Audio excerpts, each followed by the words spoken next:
Welcome back to The Perspective. We're still talking to Maida from Provokasi Community. Now, speaking of provokasi or provoke, why is it more important to provoke thoughts and ideas to others, not just to share or talk about it? Now, and also, going on to that question, why do you use the word provoke? Why? Yes. This is made by and inspired, I mean, more like made by Prasetiani.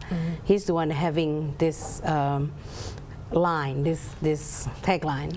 Provokasi. Why provokasi? I think because he made this, if I'm not mistaken, it's because people don't like to be taught.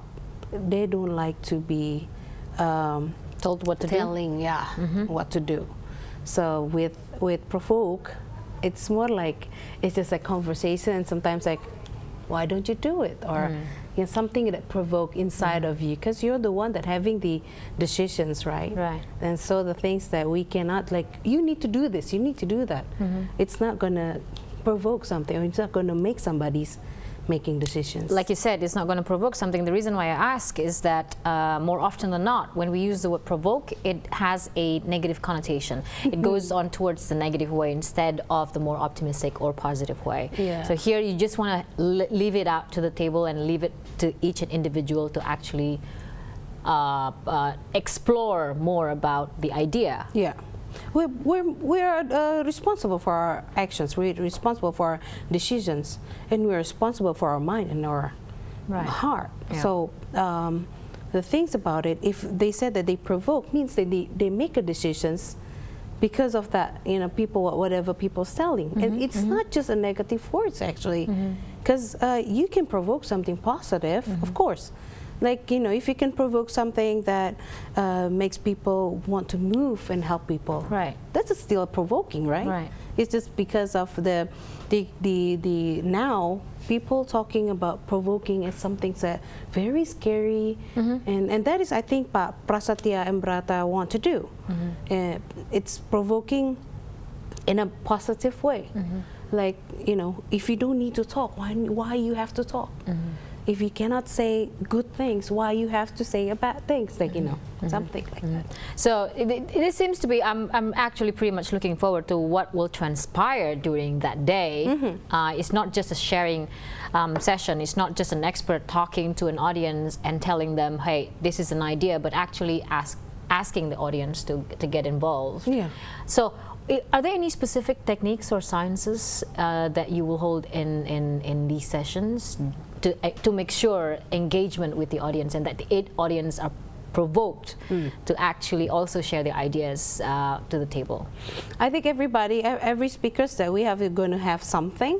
Yet I cannot talk from behalf of everybody, because they have their own expertise. From my perspective, though, because I'm going to talk about how you be authentic, and it's okay to expressing your vulnerability. That is just because something that we can be a mirror to anybody. Yeah. And the things that I want to show about the vulnerability is actually can help other people to connect with you, and you can provoke it from there. Like. And you, as a life coach, in your personal perspective, how do you think these sharing sessions can help a person? How will it work best to help a person to actually realize their dreams? How to help them? Yeah. How do you think this kind of events. For instance, those ideas work with these people? How do you think it'll move them towards the direction they should be going? Right. It will tickle them. Right. Eventually. I mean, yeah. Because even just an ideas, sometimes, like in a glimpse of minutes, you can get oh, I'm inspired by this. I think I should do this, or I should do that, and something like that. So just come there and just open your mind. It probably something you get. It's probably just a line, or probably it's just a sentence that you can get from the speakers, whoever it is, and you can just get that for yourself and what you can do. Because the thing is, we can share again decisions. It's from yourself. then after that you can practice on your own life. Right. So you're looking for that moment of discovery from each of the individuals and Yes. say, I'm walking out of here as a changed person, or having different ideas about things. And not just the audience, but also the speakers. The speakers as well. So it's a two-way street. It's sharing. So Toss Ideas, when is it going to happen? July 30th, 2017. For more information, ladies and gentlemen, you can go to www.tossideas.com, right? Yes. Okay. We, on the second half of Perspective, will be bringing another interesting individual who will be talking at the Provokasi Community, Toss Ideas, after the break.